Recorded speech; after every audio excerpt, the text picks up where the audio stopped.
அனைவருக்கும் வணக்கம். எல்லோரும் எப்படி இருக்கின்றீர்கள்? நலமாக இருப்பீர்கள் என நினைக்கின்றேன். இன்று எதனை பற்றி நான் உங்களுக்கு என்னுடைய பதிவையிட விரும்புகின்றேன் என்று சொன்னால், அதாவது இறை வழிபாடை பற்றி ஒரு சில வார்த்தைகள் நான் சொல்லலாம் என நினைக்கின்றேன்.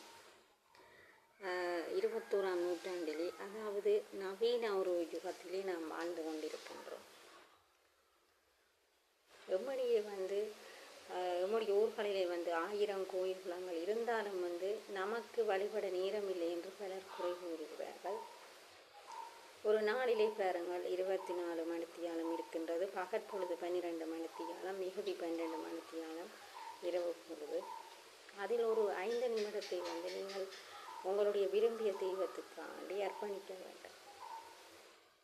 ஒவ்வொரு நாள் காலையிலும் மாலையிலும் நாம் கடவுளை வணங்குதல் கட்டாயம் என்று சொல்லப்படுகின்றது.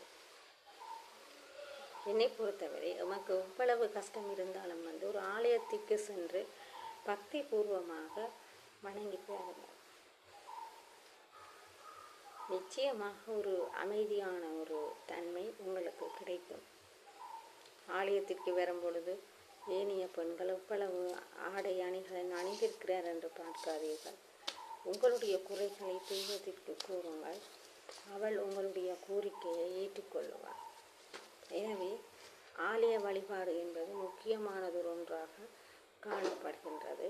நீங்களும் அந்த ஆலயத்தினை காலையும் மாலையும் வழிபட்டு வாழ்க்கையிலே சிறப்படைய வேண்டும் என கூறுகின்றேன். நன்றி, வணக்கம்.